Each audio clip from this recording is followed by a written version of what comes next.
Assalamualaikum warahmatullahi wabarakatuh. Ananda Suli dan Soleha, pada kesempatan ini kembali lagi kita untuk melanjutkan pembelajaran pendidikan agama Islam terkait materi kita hari ini, yakni masih pengertian sholat ya.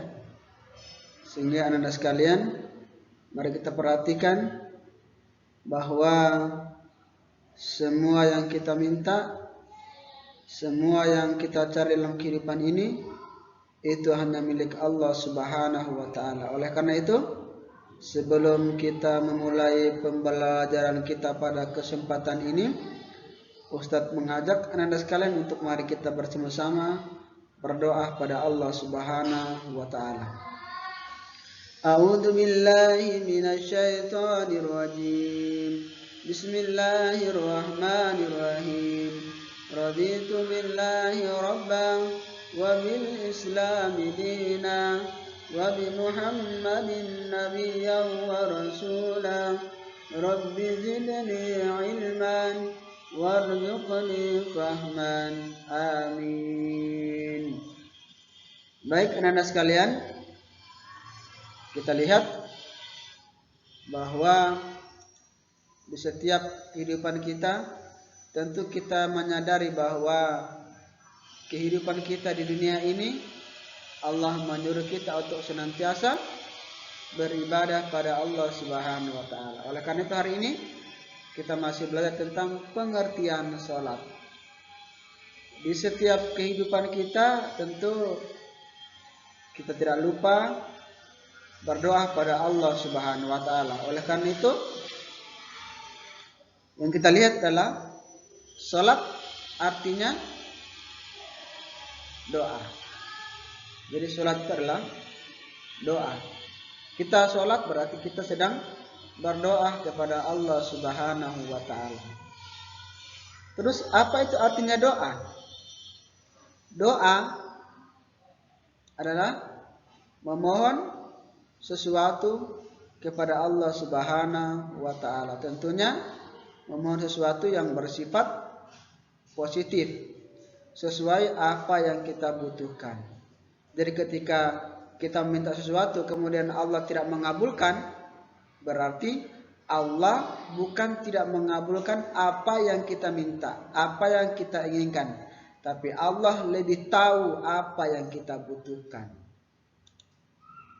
Yang berikut adalah salat menurut istilah adalah ibadah yang dimulai dengan takbiratul ihram dan diakhiri dengan salam.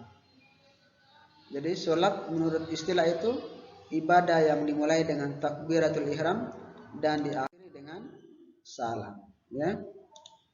Kemudian yang berikut adalah sholat merupakan rukun iman yang kedua.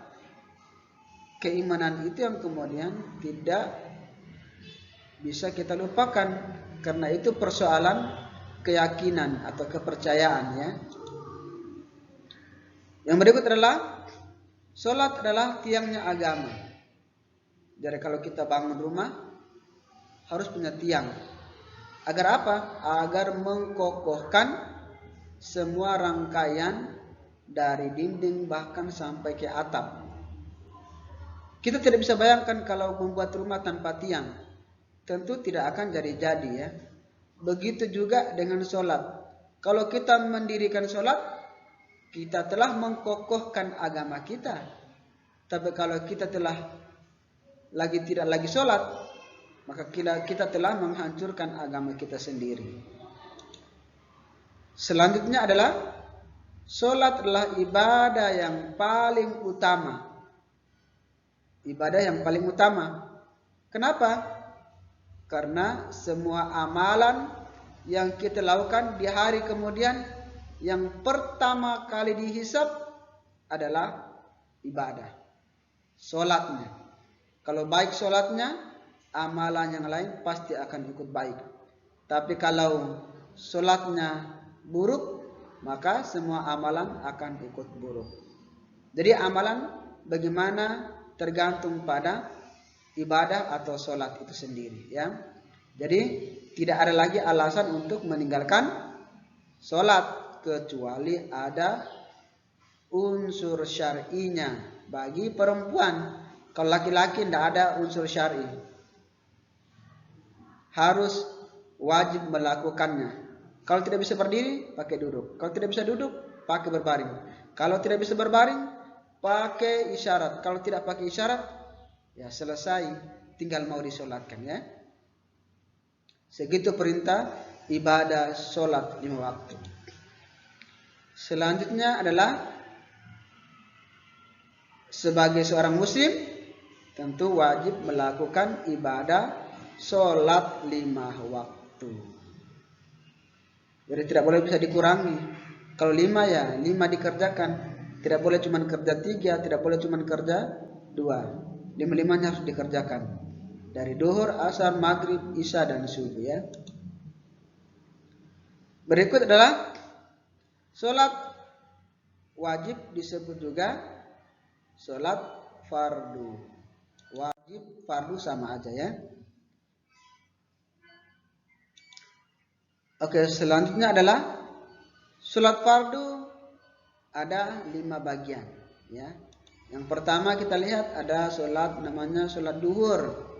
Itu berapa rakaatnya? Sholat duhur ada 4 rakaatnya.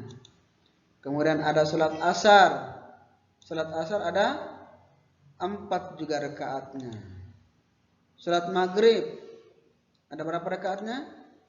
Sholat maghrib ada 3 rakaatnya. Kemudian sholat isya. Sholat isya ada berapa?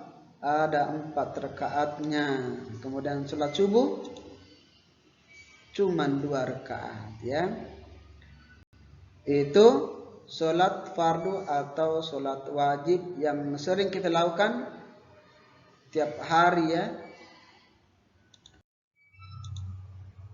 Selanjutnya adalah hukum sholat 5 waktu adalah wajib. Kalau wajib berarti tidak boleh ditinggalkan, ya. Jika dikerjakan akan mendapatkan pahala di hadapan Allah Subhanahu wa taala.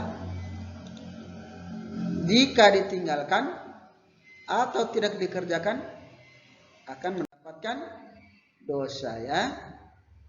Oleh karena itu Anda sekalian, semoga tetap konsisten dalam melakukan ibadah pada Allah Subhanahu wa taala lewat sholat 5 waktu yang sering kita lakukan dimanapun kita berada.